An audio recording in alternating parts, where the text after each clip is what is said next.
Hello again, guys. How are you? I hope you are doing great. If you are new here, welcome. I'm Connie, and on this channel, I share my process with analog photography. I usually make silent vlogs, but today I feel like talking to you a little bit. I try not to plan so much these kind of talks, so I hope you are okay with listening to a stream of consciousness. Anyways, so I decided that during March I'll be shooting only black and white, and this is my first roll of the month. And in this video I'm shooting Fomapan 400 push to 800 with my Mamiya C330. And as a quick disclaimer, if you see that the images have some weird stains, it's actually because I messed up while developing this roll. I agitated the fixer too much. I just spaced out because I was listening to a podcast and I got distracted.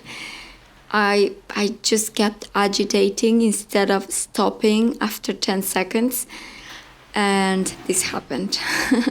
I think this is the perfect excuse to talk to you today about errors, mistakes, happy accidents, and not so happy accidents, all while you watch me shoot some flowers.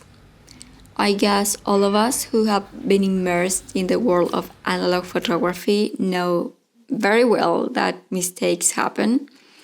There are so many factors we have to keep in mind, and it's so easy to mess up. There are also a bunch of stuff that can go wrong that doesn't even depend on us. For example, when I first arrived to this city, I took a roll to a lab and they destroyed the negative, so I got only 2 images, I think. And yeah, those kind of things happen. You know that can happen if you have been shooting analog for a fair amount of time. So I thought it could be interesting to share my experience with this topic, with failure. Well, the thing is that the more I've been taking photographs, analog photographs, and learning, experimenting, and just letting myself get into the process, the less I care about making mistakes. At the beginning, I think that failing at even the smallest thing felt horrible. But now when something goes wrong, it just feels so much lighter. It's not that I care less about my photography or about my process. It's just that now I can really see my mistakes as a part of this whole process, like as a part of my learning curve and part of the super necessary experimentation that any creative practice has to go through.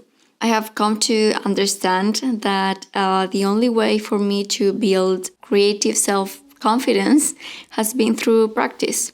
And that necessarily includes failing, unfortunately. Little by little, I've been falling in love with the process. I thought I knew what falling in love with the process meant.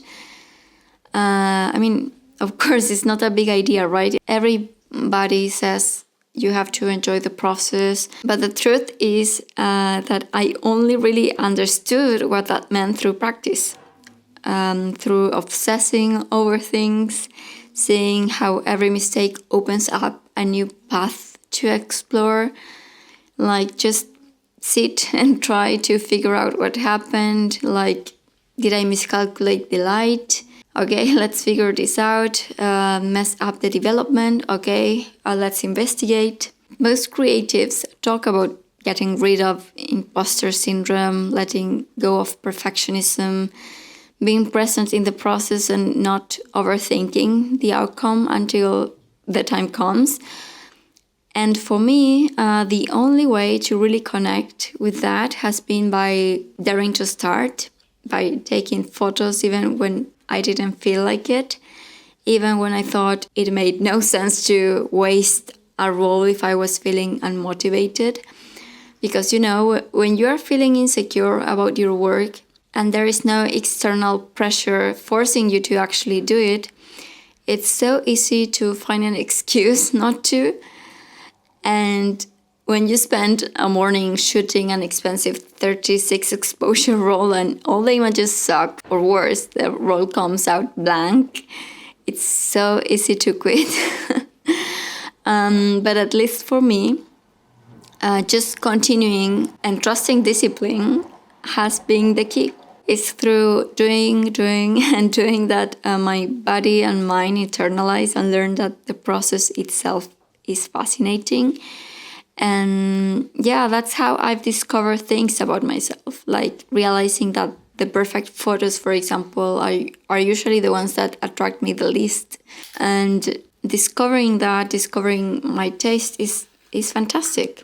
Also, maybe some of you can relate to how amazing it feels when you finally get what went wrong in your developing process. Like, it's so satisfying to recognize that you shook the tank too much, or that the temperature was off, or that your developer was way too old. Looking back at when I had no idea what I did wrong versus now, when I know what happened, it's just so satisfying. So if you're as intolerant to frustration as I am, maybe this can help you. You're going to make mistakes, but trust me, it's going to be fine. And by the way, sharing my process here has also helped me so much. I remember when I posted about a development mistake that made me feel horrible, and you guys were so supportive. You told me how common it was, even after years of experience. So community and sharing with fellow photographers is something I cannot recommend more. So yeah, it's been interesting to understand that. For some of us, self-esteem in relation to what we create is something we have to cultivate. It doesn't just come naturally, no matter how much we love what we do.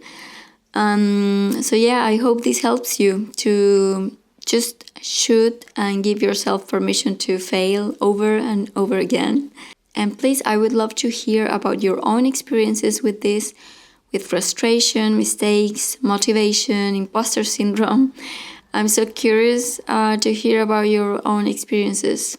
Yeah, all right, that's it for today. I hope you enjoyed the video. I tried to be organized with my thoughts. I had a little outline here, but I'm not sure if I got it. I hope I was clear enough. Anyway, remember to subscribe, like, and share this video if you like it. I really hope I have time this month to record my black and white rolls. I will try my best, I promise. And see you in the next video. Bye bye.